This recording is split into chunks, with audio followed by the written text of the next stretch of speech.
Beyond ideas of wrongdoing and right doing, there is a field. I'll meet you there. When the soul lies down in that grass, the world is too full to talk about. Ideas, language, even the phrase each other doesn't make sense. Hi everyone. Today I talk to the founder and owner of A World Without Wine. They are an amazing initiative to support and inspire a life without alcohol. I met Janet through my friend Fiona, who is the photographer in episode 5 of Meet Me in the Field. Fiona is also the founder of Sober and Sexy. She produces amazing calendars of people in recovery from addiction, portraying them intimately and focusing on the solution to addiction. You can find her at soberandsexy.co.za. This is where I first saw Janet, as she was one of Fiona's models in the 2017 calendar. When I asked her to speak to me, she was immediately keen, but it took us a while to meet up as our diaries kept clashing. I'm incredibly happy that we did chat and welcome Janet to the Meet Me in the Field family. I hope you enjoy her path into recovery and the journey to her sense of spirituality. I unfortunately have to apologize for the sound quality of this episode. We recorded it in Janet's study at home. I was far too taken with the aesthetics of the environment to pay attention to the sound. This podcast is supported by the first layer, the 12-step workbook on working through the 12 steps in any addiction in 21 sessions. There is also a 24-day step coaching and counseling program available based on the first layer. For more information in this regard, go to www.freddy.org.za and click through from the notices at the right of the homepage. Meet Me in the Field also enjoys the support of African Travel Kit Adventures and Tours, the travel company that will help you to make the unknown your known. Check them out at africantravelkit.com. Sit back and enjoy.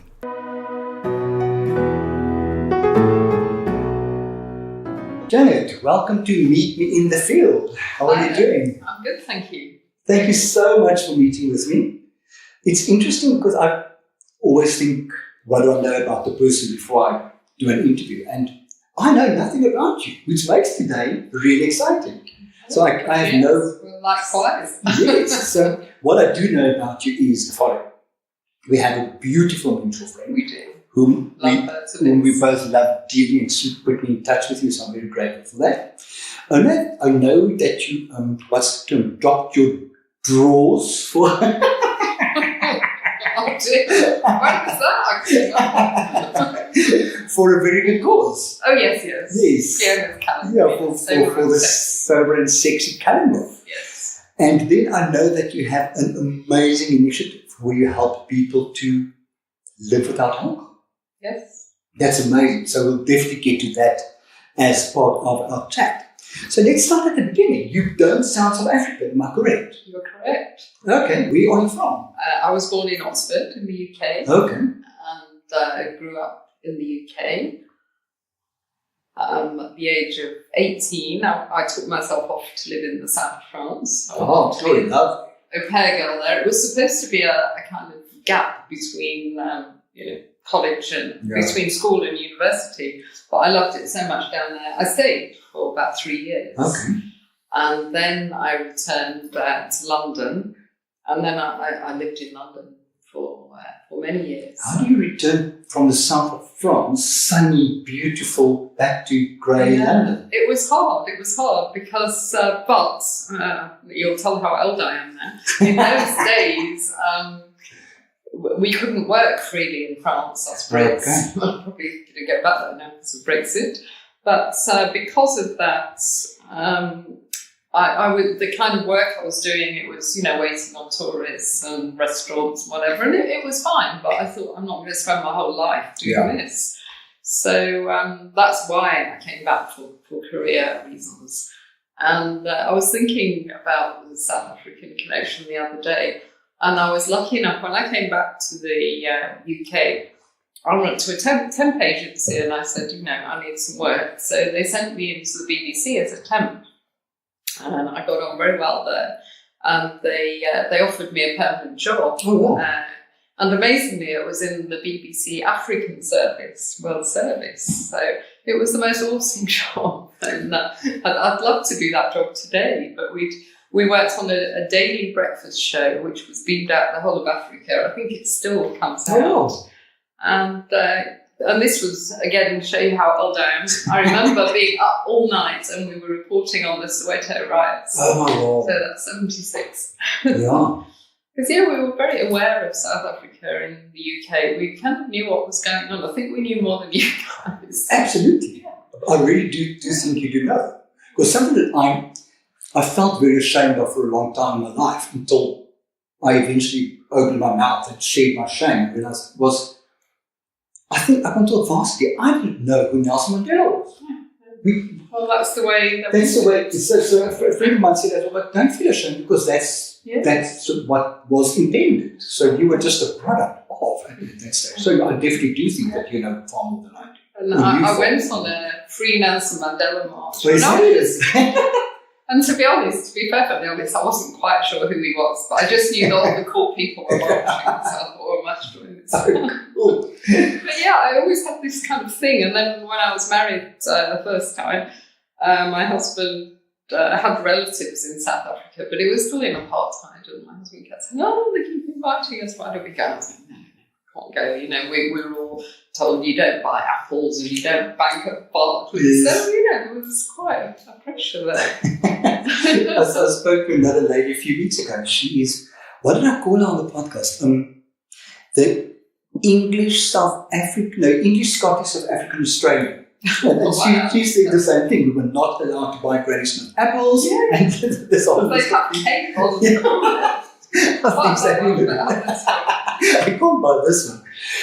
Janet, did you grow up with religion or spirituality Well, my parents were Church of England.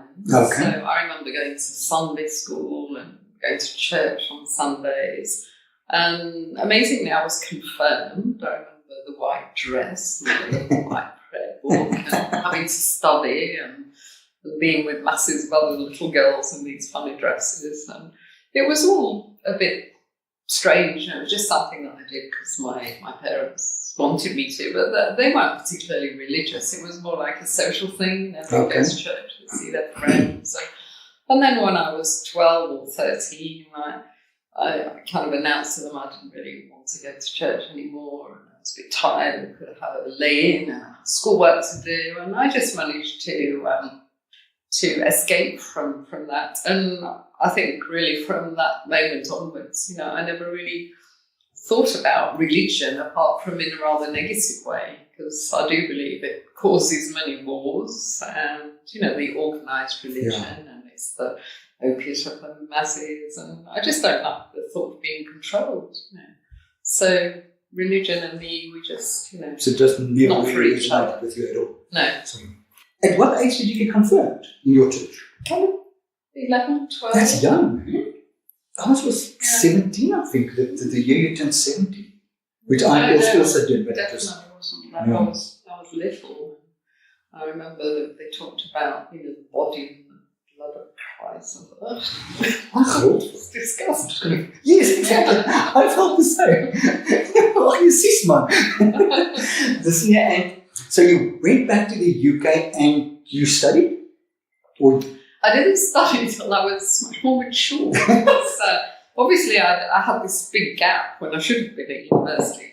But I came back and, the parents by that time were, well, you want us to live in France, and now sort yourself out, you're independent.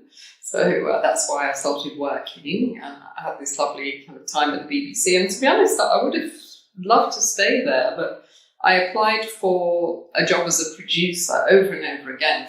And I was a producer's assistant, and to be honest, I was producing the programme myself. I really knew exactly what I was doing. I loved it, and I was good at it.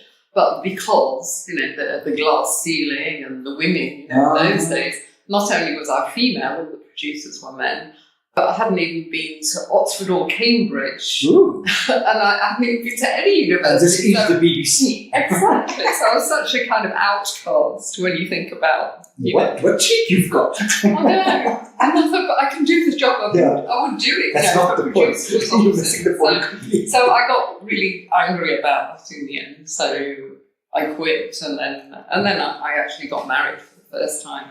By that time, I was... Oh, do we talk about to weave that sorry tale as well? Because I was thinking about it. South of France, why? Yeah, and I was probably a little bit too young to have gone out there completely alone, you know. And I really got into the party scene and used to drink far too much and party far too hard. But then I came back and got my lovely job. So I was kind of happy, but I was living in central London with 3 other girls. We had our beautiful flat that we shared, and it was party central, basically. Oh, it sounds idyllic. It was, but we drank too much, a lot. And I even had a wake-up call when I was about 25 in that I was out with some guy that I really liked, and he turned around and finished the relationship. So I was distraught. And I went back, and there were a couple of flatmates at home, and I said, oh, and they said, oh, you know, don't worry, there's plenty of other fish in the sea, like there are when you're 25. And they got the wine out, of course, and all I remember is, you know, settling down to drink, to have a heavy evening there. And the next morning I woke up in hospital. And what had happened is, obviously I had no idea, complete blackout, my first major blackout. Because they explained to me that at about midnight, when I had a lot to drink, I announced that I was going to go to bed, and then I went to have a bath, because I always had a bath before I went to bed. And apparently I'd locked the door, and then they couldn't rouse me, you know, and they started really panicking, and they called the emergency services, came and broke the door down, and I was, you know, unconscious really. I could easily have drowned, so they took me out to hospital. There was a psychiatrist next to my bed in the morning saying, why did you try and kill yourself? I was going, I didn't know, just upset. It was an accident. Rather than thinking, you know, maybe I need to get a bit of help or think about my drinking. We just turned it into a joke, you know. It's, oh, Janet, she's such a legend. Yeah. You know, did you hear what happened to her in our bath? And we just laughed, you know, and it was a story. It's amazing at that age. I call it the arrogance of youth. Yeah. We just don't connect with mortality and those types of things. Yeah. That's, of course, a big problem with teenage drinking and drugging is the fact that we can't tell them that you might die. Yeah. It just doesn't resonate with them at the level we would like it to resonate. One of my closest friends, her 20-year-old daughter, drowned in her bath. Oh, my word. Well, that's true. And that could easily happen. Yeah. So that was a big wake-up call. So, 25, young hot girl in cold London. That was really got married. He was a heavy drinker as well. So, it's amazing how we attract them. Yeah. Or turn them. He was so cool.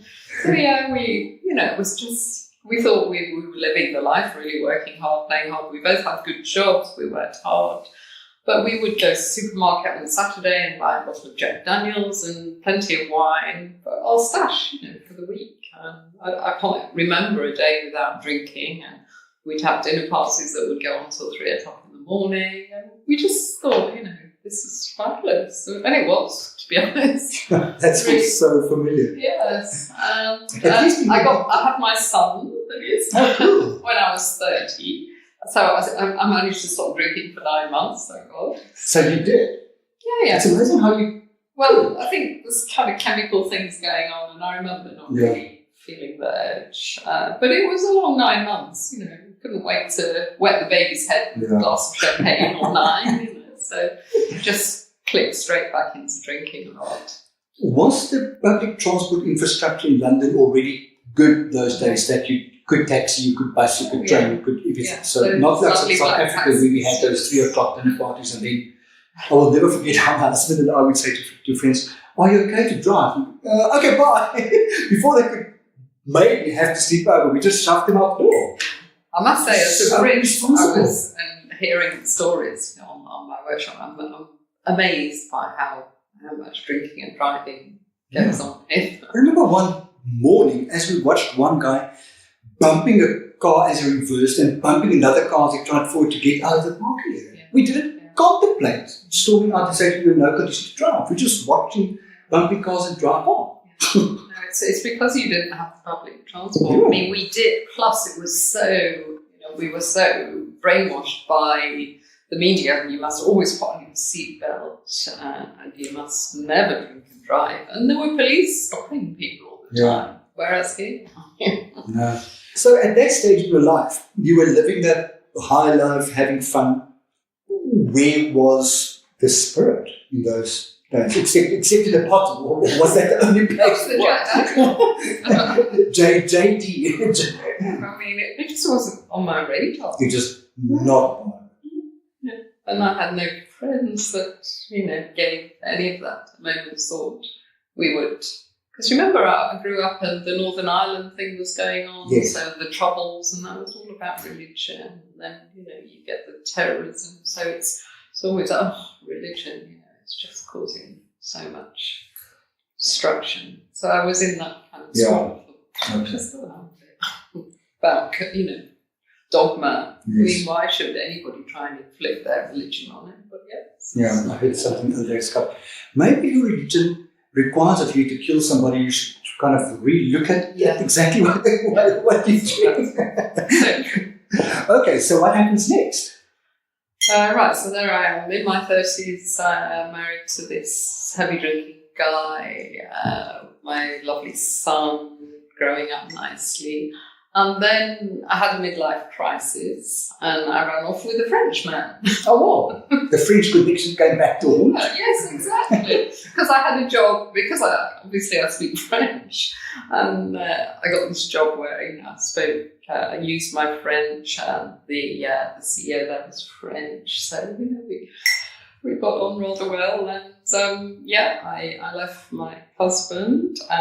But, we were definitely an item. And after him getting sent back to Paris and then back again, there was a lot of kind of geographical angst going on. But eventually we got together and we got married. But his attitude to drinking was very different to my English husband. The French have a different attitude. They don't go out to get hammered like us Brits. They go out to maybe have a glass or two of very good wine. They just don't think, and they moderate without even thinking about it. Exactly. So, the first time he realised, I think, what he'd taken on is we were in Barbados, having a lovely holiday, and I think it was the first evening, and I was so excited to be in one of my favourite places, because I was together a lot with this man I was crazy about, and I was sitting on a bar stool, and the way he tells it is he just turned around to say something to me. And I was on the rum punches, and I very elegantly just slithered onto the sand. I was just lying there, and he was like, "Oh my god!" So that's so English. You don't even make a noise when you drop. You just drop quietly. The legend side of me coming out again. So that was not cool in his eyes, and we started having arguments about my drinking, basically. And so I tried, and there began, as I call it, my decade of moderation, because I really tried, and I looked up how much you could drink in a week without harming your health, and I discovered it was 1.5 bottles a week of wine, and I was slightly disconcerted because I would put that away in an evening without even thinking about it. So frustrating. So little. But I would try, and I would write down my units, and I would think, oh God, it's Wednesday, and, I've still got 3 nights to go out this week. What am I going to drink? Kind of thing. But I really tried. And I would, by kind of sheer willpower, I'd managed to hold it all together for a few weeks and not go over the top. And then one night, just out of nowhere, I'd have to get completely off my face, and it would all start again, and there'd be a big row. So it was miserable. And then I had another wake-up call, which was breast cancer. Oh, no. And now there's real evidence that there is a link between alcohol and breast cancer. So I had vasectomy, chemotherapy, a really, really rough year because of that. At what age is this? If I may be that personal. Yes, we've fast forwarded quite a long way, actually. I'm now 55 with breast cancer, but still drinking, because then I started getting depressed and thinking, well, I'm going to die anyway, so I might as well drink. Poor me, having to go through all this. Pour me another drink. That was me. That was me. So yeah, I got through, and my husband hung in there in spite of everything. And then we can fast forward even more to my early 60s when I was on a weekend away with a gang of friends. Wait. So you're over 60? I'm 66. Oh, my word. You don't look at it all. Oh, good. Yes, I am. I'm quite pink. It's amazing how so alcohol is a preservative. It's clear. I've got this slide that I use in my workshop and I love it, and it says once you're a pickle you can't go back to being a cucumber. And I now look at the people in my workshops and I'm going, pickle, still be a cucumber. I just know, because once your drinking's reached a certain level, I truly believe you can never moderate. Yeah. And I was at that a long time ago. So we fast forward to... Yeah, we're going to my third wake-up call, as I call it, but this one worked. I finally woke up just in time. And it was a beautiful house in Paternoster, 10 people, all boozy crowd, apart from my husband, who was going, oh, this lot. So this is still the French husband now? Yeah, he's still around. Oh, cool. Yes. Oh, wow. Yes, it's a beautiful house. We started on the bubbly at breakfast, one of those kind of weekends. Next morning, can't remember very much of the day before. Shocking headache, obviously, trying to pretend I feel fine, British, stiff upper lip. At breakfast, I say in my chirpy voice, oh, let's go for a walk to that house I've heard about. I think it belongs to the Woolies chairman and he rents it out sometimes. Let's check it out. And they all kind of looked at me and they said, Janet, we did that yesterday and you were with us. Oi. So I'd had a walking, talking blackout. And I researched that a bit and I discovered that it means that your brain is so soaked in alcohol that it's not that you forget stuff, it's that you can't actually make memories in the first place. Is that what happened? Because, yeah. So for you that was an awake, so you started looking on the internet, what? Yeah, well, the next morning I said to poor French husband, I said, that's it, I'm done, I'm not drinking again. And he did look at me quite interesting way, because I'd never said that before. Okay. I'd always said, I'm going to cut down, because I thought I cannot live without alcohol. Yeah. How dull life is going to be, how boring, and I don't want this kind of boring life with no alcohol. I can't do it, but I can control it. That's what I was always aiming for. But I decided that I would stop completely, and if I had to stay home all the time and have a very quiet life, then fine. The party was over. I had that kind of conversation with myself. So I was prepared to have a very quiet life. And that very day that I announced that, he then said, do you remember we're going to a party tonight? But the party was a local party and a lovely couple that we've known for a while, and they're both alcoholics. Neither of them drink.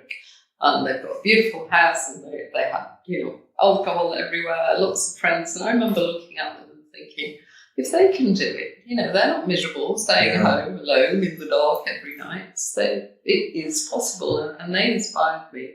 And then, as you say, on the internet, I need help. How can I? Because I knew I couldn't do it alone.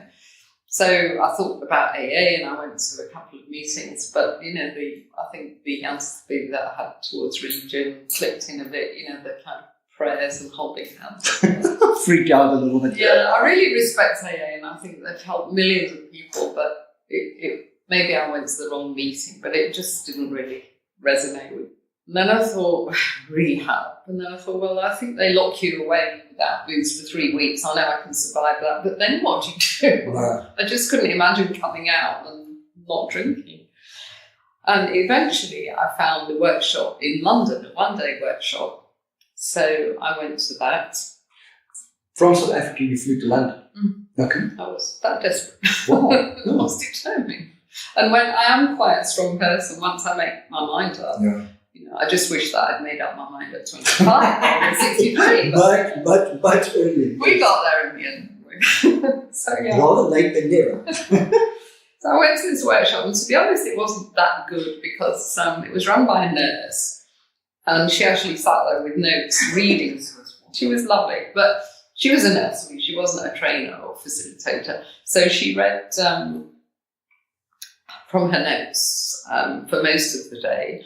And I'll always remember, because it was a baking hot day in London, which is very unusual. Yes. But what we all do in London when the sun comes out, of course, is go for a drink. And we were in this tiny, hot little room, and there was a big courtyard outside, and it was a pub, and it was full of people getting absolutely trashed. Oh, no. So we were sitting there Bad listening just bad. to all the damage that alcohol does. But I left that day with two new things. First of all, new knowledge, because to be honest, I didn't realise how damaging it was. And secondly, I connected with some people there because unlike AA, which was quite male-orientated, the meetings I went to, and these guys, they really seem to have lost a lot, everything in some cases, like their marriage, their jobs. And I wasn't there yet, so I was probably on the way there, but I wasn't there yet, so I couldn't quite relate to them. But this one in London, it was mostly women, and they were mostly women like me with families and good jobs and holding them all together, So I could relate to them, and we swapped numbers, and because of them, I managed to stay on track. So I gave up that day, and I was already a few weeks sober because I gave up the day after the pattern. So that was the last drink, the day you said, I'm not drinking. Yeah. Wow. And that's nearly 3 years ago. It's my 3-year anniversary on May the 23rd. Oh, fabulous! Yeah, so that was great. And I also started blogging the day that I stopped drinking. So I had this little blog thing going on, which I called Well Without Wine. And then I got back from London, and I thought my background is training and development, because I didn't talk to you about my job, but I was in the human resources field, and I ended up HR director of Christie's Auction House in London, which was a fabulous job. So I had a really nice, interesting career. And I designed and facilitated dozens of workshops, hundreds of workshops probably in my career. So I thought, I think I could actually design and run something even better than the one that I'd been on. So that's what I did. And my blog kind of morphed into this website now. And now I run these workshops, and we've run the next one in May is going to be number 23. Oh, wow. So we had about 300 people through. That's fantastic. Mm-hmm. And we're going to do one in Singapore and one in London. So how the hell did that happen? Well, the Singapore is quite a good story, actually. A lovely British lady came to a workshop in Cape Town, and after that I coached her, because I do recovery coaching. Okay. I'm trained to do that. And in the coaching, one day she came to me and she said, my company, she was a senior exec in a big corporate, she said that they're moving me from Cape Town to Singapore, and I don't know anybody there, and I'm going to fall back in with the expats, and it's all going to start again. How can we stop this happening? So we decided that she would start Well Without Wine in Singapore. Okay. So she's been there a few months now, and she's been networking, and I'm going over there to stay with her, and we fixed this date, and she's got a lovely big apartment, so we're going to try and gather, 15 people and run the first one there. And if it all works out well, then she'll carry on running them. And likewise, the one in London, this is going to be amazing, because I've teamed up with an author called Claire Pooley, and she's just written a best-selling book called The Sober Diaries. Oh, wow. And I've connected with her online, like you do on Twitter or whatever. And we get on like a house on fire, because we're a similar kind of story. So she's going to facilitate my first London workshop with me. How so exciting she's going to tell her followers, and then hopefully, if that all works out, she'll carry on running them over there. So that's excellent. Go international. Just like that. It's kind of happening organically. It's not that I sat down and I was looking at my year plan that I did in January, and there's nothing about being international in that. But as these opportunities present themselves, it feels rude not to take them up. So we're just trying that. But that's something I must say that happened for me as well, is things happen. And because I don't have a 9-to-5 job, I'm able to go there, to follow, to see where's this road taking me. Yeah. I had this conversation with somebody earlier this morning where I just kind of get a gut feel, should I do this or not? I'm currently getting involved in a very exciting tourism thing around recovery. So where do we find Well Without Wine? worldwithoutwine.com. Okay. www.worldwithoutwine.com. Yeah. So Cool. we run workshops and we do recovery coaching and we offer online support. And we've just launched a membership section of the website where there's a chat room and we have our own doctor. People can ask the doctor questions about their alcohol use in confidence. You know how when you go to a doctor, everybody lies about how much you drink.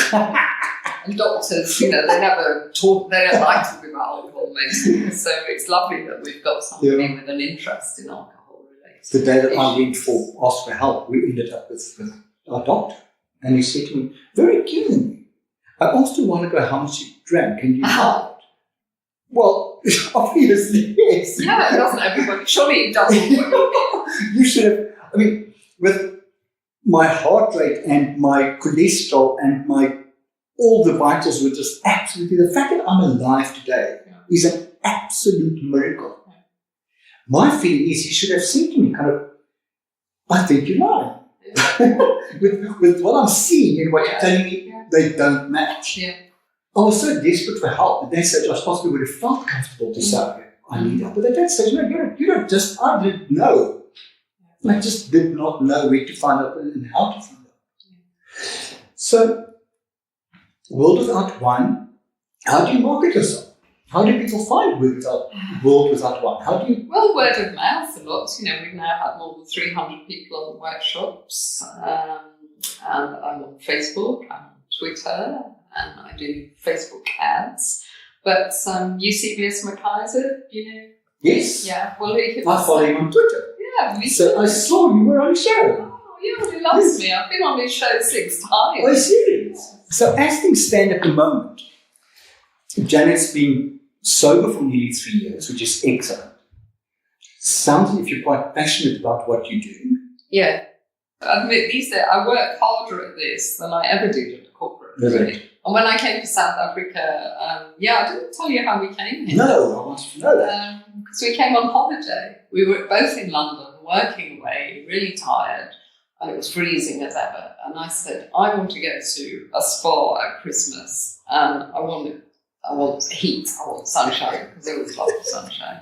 So, this was, whatever. And it was that long ago. I remember I had a brochure rather than a website. I think I had a brochure in my briefcase, and it was just sitting there getting all crumpled. Sunny South Africa. But I'd already seen this place in Stellenbosch called the Hydra. Ah, okay. And one of my colleagues at work was South African, so I said, "Oh, have you heard of Stellenbosch?" And she said, "Oh, it's nice. You should go." So. After a few weeks of procrastination, I thought, and we looked at the prices and it seemed feasible. It's a hell of a long way to go for a spa break. Yes, totally. We booked it. We booked 10 days and then we went to the spa and it was lovely. And then we had a day when there was no treatment. So we got a driver and we drove around and we had a look around and we ended up in Gordon's Bay, with the little yacht up there because his husband was a sailor. So we looked at that. And then it happened to be opposite Pum Golding, so we had to stroll in there. Rest her soul? Yeah. Oh, yeah, that's quite recent, isn't it? So we looked at some of the houses and did the pounds to rand. And we're going, what? This is cheap. Absolutely, coming from London. Yes, exactly. Oh, God. And then we started talking to a nice lady in there and she said, oh, why don't you let me come and pick you up tomorrow and I'll show you the South African lifestyle, because we said, well, we're not looking to buy, we're just intellectual interest. So she ended up taking us around and the 10th house that we saw, we bought. Oh, wow. In that area? Yeah. So we bought it as a holiday home. Yeah. And then we did the back and forth for a while and then we thought, why would we keep going back to London? Because we were at the stage where we could retire anyway. So we retired and moved here and got permanent residency. Retired? Yeah, retired. But ever since I've retired, I just worked. If this is retirement, then what the hell? Then somebody's been lying to you all along. Before I started all this, I had my own HR consultancy for 10 years. And that was great. It did really well. I had to move from Gordon's Bay because being on the N2 every day was not my idea of fun. I thought, this is not retirement. So you were a highly functional alcoholic? Oh, highly, yes. Yeah, because I I was so firmly in denial that I wasn't, that I would go to work with the most terrible hangovers. There was no way I would not go to work, you see. So it was my way of staying in control.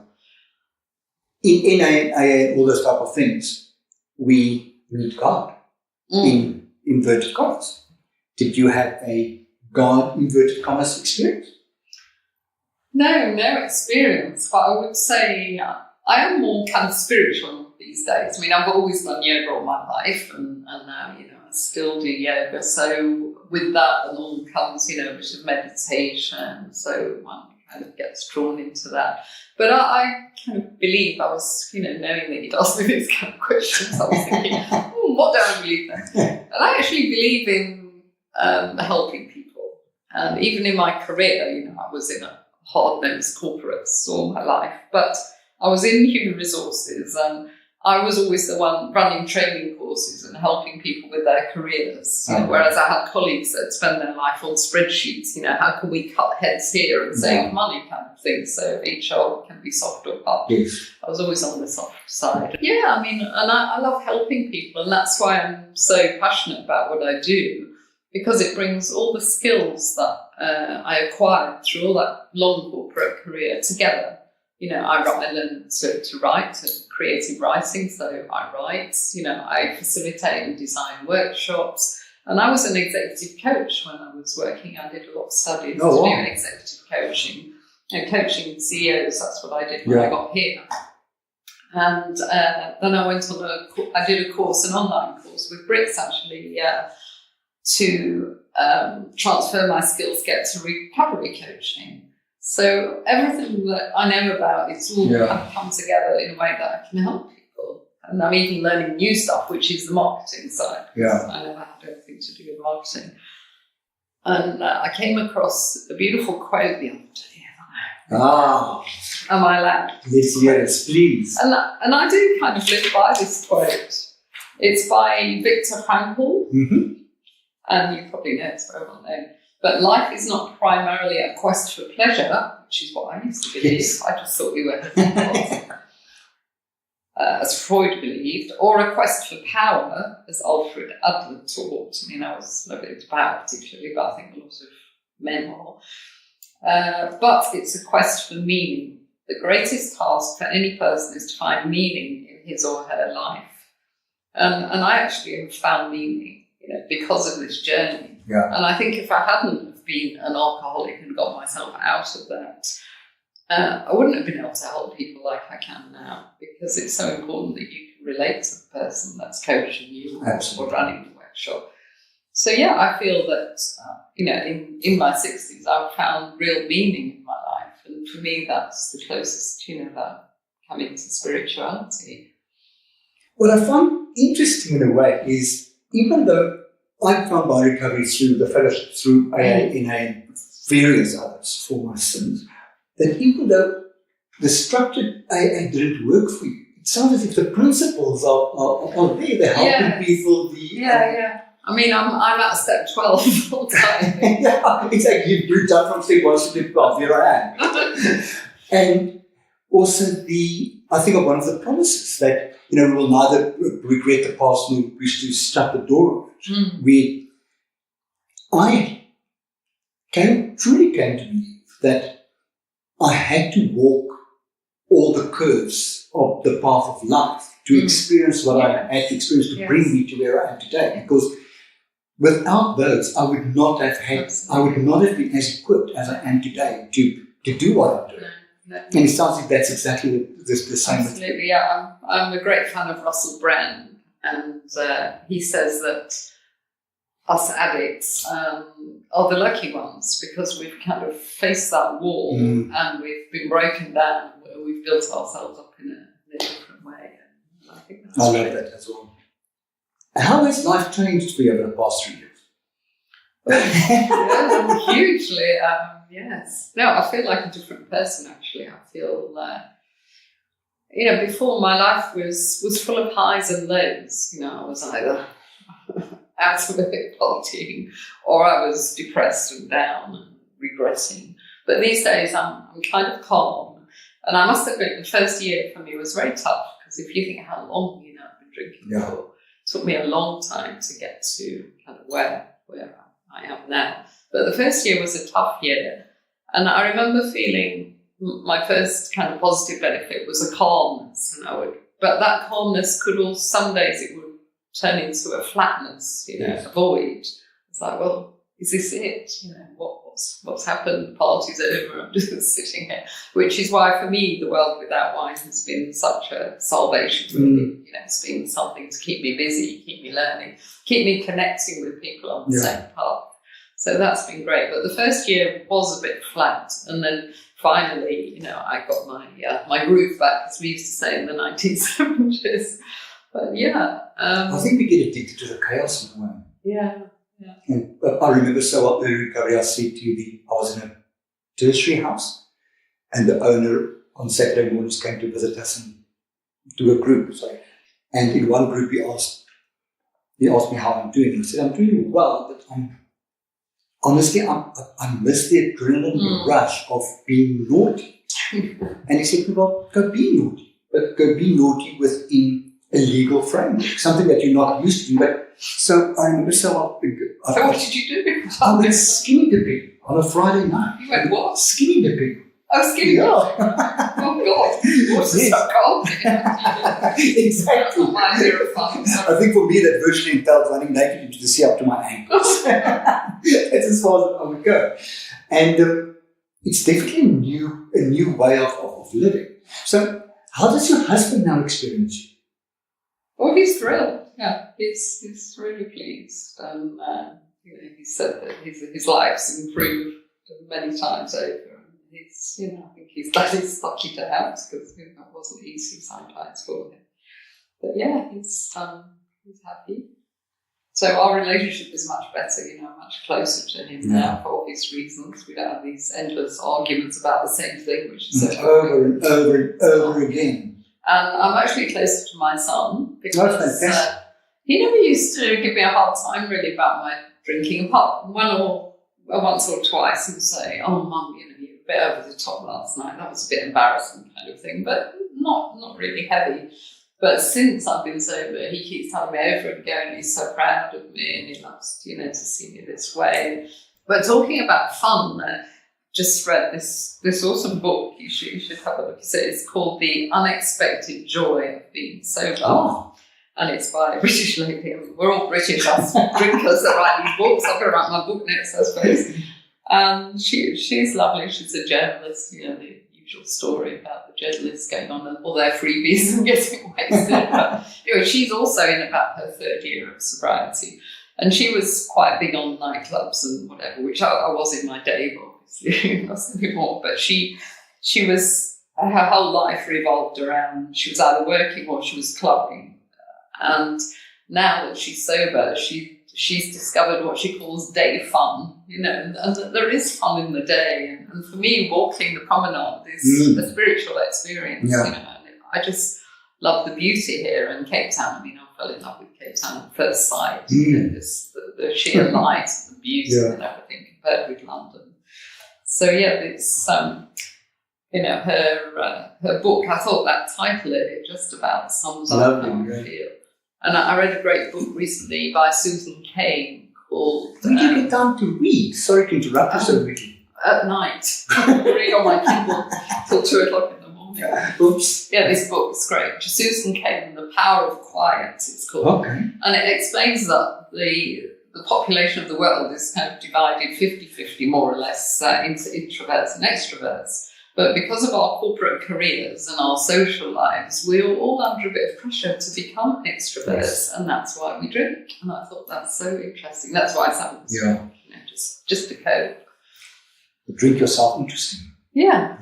Or when I ask people why they want to get sober when they come along to a workshop, and one lady, it's still my favourite, she said, "Darling," she was a British one, she said, "I drink to make other people interested."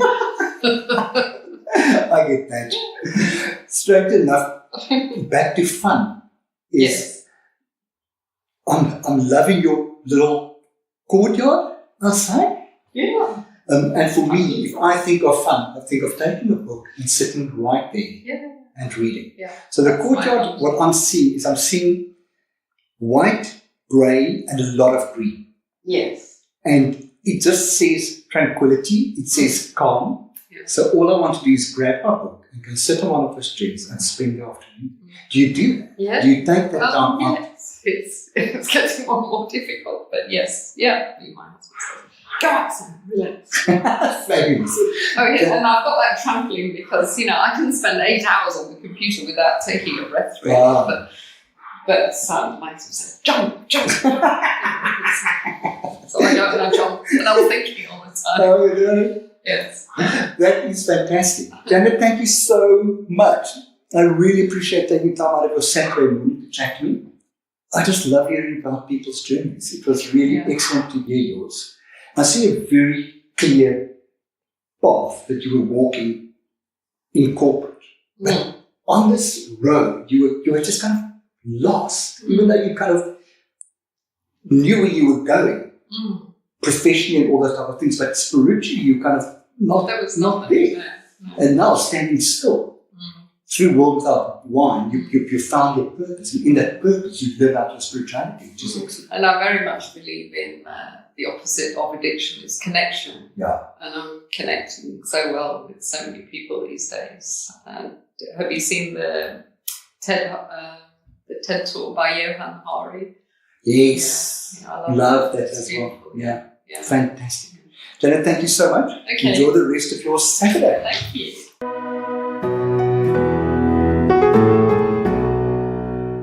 I am a 12-step junkie and find it difficult to believe that people get clean and sober and stay that way without working these steps. Janet is a living example of someone who has found an alternative that is working for her and many of her workshop attendees. A World Without Wine offers workshops, recovery coaching, online support, social events and support groups. They aim to put people who are trying to cut down or quit alcohol into a safe and protected space, while encouraging people to see alcohol-free living as an inspirational and positive life choice. I can surely live with that, and having met Janet and heard about the journey, I'm very excited to hear how this initiative is going international, with the prospect of helping many more people. As Janet mentions, her spirituality is helping people, and I love hearing that. What better purpose can we have in life? You can find A World Without Wine at worldwithoutwine.com. If you want to know more about what I do, please feel free to connect with me on my website, which is www.freddy.org.za, or find me on Facebook at www.facebook.com/freddy.org.za/ or on Twitter at @RensburgFreddy. Remember that Freddy is always spelled with an IE at the end. I want to thank you for listening. Be safe.